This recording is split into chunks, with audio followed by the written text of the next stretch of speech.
Jacksonville, Florida is a city of bridges.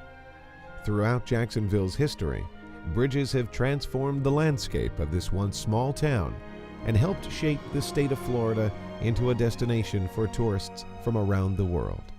For many, crossing a bridge is a unique experience, a brief moment where we view the world around us from a different perspective.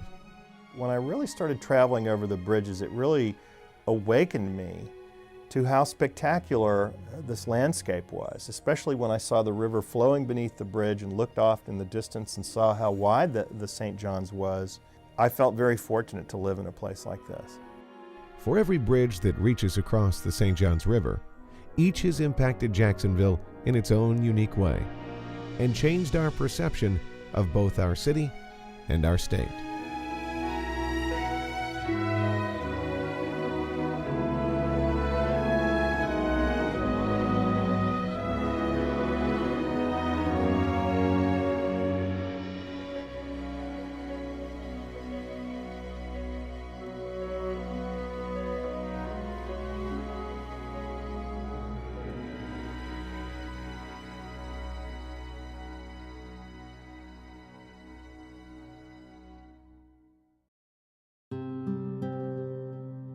In the late 1890s, Jacksonville, Florida was a small city on the north bank of the St. John's River. The river was important in the lives of the 17,000 residents of Jacksonville, but it was also a barrier to growth both south and east of the city. In terms of what Jacksonville was like before the bridges were built, obviously a much smaller city at the time, obviously rural. Transportation and travel up and down the east coast of Florida was much more difficult then, for obvious reasons. There were no bridges, so if you wanted to travel from northeastern Florida down to the southeast coast of Florida, you either had to take a boat down the St. John's River several hundred miles, or you could cross the river near Jacksonville, and at least one place at one time you could actually ford the river. The St. John's River is the reason why people migrated to the area. The river was really the major artery in terms of the economic life, in terms of the recreational life. Before you had railways, before you had automobiles, it really was the major highway for the transport of people and commodities. And part of the reason why Jacksonville became important was because it was and still is a major port town. It just wasn't convenient for people to get back and forth across the river at the time. To have a home on one side and to have a job on the other side was nothing at all like the way we consider it today. The river was a big obstacle, an impediment to even something as pretty much routine as getting back and forth from shift work at a shipyard. Jacksonville before the bridges was limited in how it could grow. It could only grow eastward and westward, but not southward. After the Civil War, Jacksonville developed into a winter destination for wealthy tourists, as well as a place for the sick seeking to escape the harsh winters of the North. In the wintertime, Jacksonville was at that time the southernmost city in the United States that could be reached by the railroads. And it was a tourist destination for northerners who were attempting to escape the cold weather. One of the functions that North Florida served was kind of an area where people thought of a place to restore their health. And this is one of the major reasons why wealthy northerners, for example, came down here. Tourism in Jacksonville was growing, while the state of Florida remained a sparsely inhabited frontier. The bridges were really fundamental to the development of Florida and this whole concept of the Sunshine State.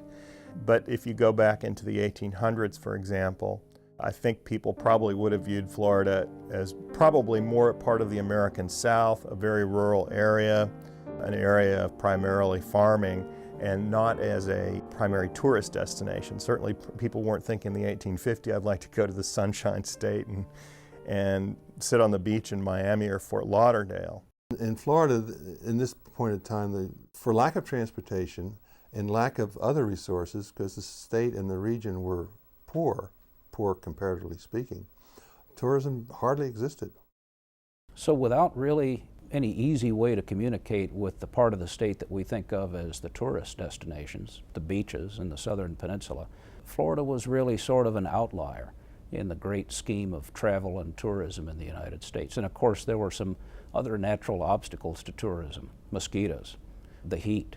There was no such thing as air conditioning. Fresh water supplies were hard to come by, no electricity. It was a pretty primitive landscape before about the 19-teens and the 1920s.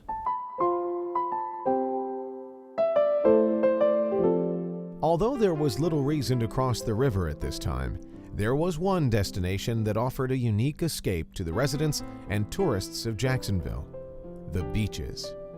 The primary reason people would need to cross the river then was to get to the beach. And there was a lot of discussion about going to the beaches even from the late 19th century. So you'd want to go to across the river to get to the beach as a resort and entertainment area, and because it was pleasanter. I mean, even if you didn't do anything except walk on the beach, it's generally cooler than it is in town. Soon, others were beginning to recognize the potential of Florida. By the early 1900s, railroad magnates started to see the appeal of North Florida. First you had Henry Plant, and then you had Henry Flagler. And they started to build railroads to connect Jacksonville to other parts of Florida. Henry Flagler was a visionary who foresaw Florida as a tourist destination. Among the tourists who came to Jacksonville in the 1880s was Henry Flagler with his invalid wife. Now Flagler, who was from the north, had been sort of on the secondary level of management with John D. Rockefeller at Standard Oil in Ohio. His role in Standard Oil had been to work with the railroads. He was the man who had negotiated the contracts with the railroads. And while here, the couple winters he was here, he got the concept or the idea or the vision of what might be done in Florida, particularly along the Atlantic coast. And he came up with the idea of first taking St. Augustine, which was a small town, backward, non-progressive, and having the vision of creating a rich person's winter hideaway. Flagler got the idea of building a large winter resort hotel of his own in St. Augustine. Now, in order to get building materials for his hotel in St. Augustine, he had to have a means of transportation. Building materials and then guests to the hotel had to be ferried across the St. Johns River. Now, Flagler realized this was an unsatisfactory situation, and that's where the idea came from to build the first bridge across the river. So in the late 1880s, he began to plan and construct the first bridge across the river. And in January 1890, the bridge opened with the first train. And it wasn't such a big deal for Jacksonville, though people came out to see the uniqueness of a train going across the St. Johns River. But it became a very big deal in St. Augustine. It ruined Jacksonville as a tourist destination.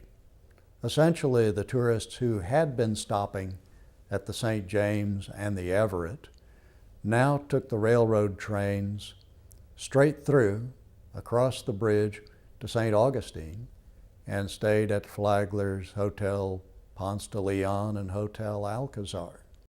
The real problem was that the railroads were heading south into peninsular Florida, where it was simply warmer.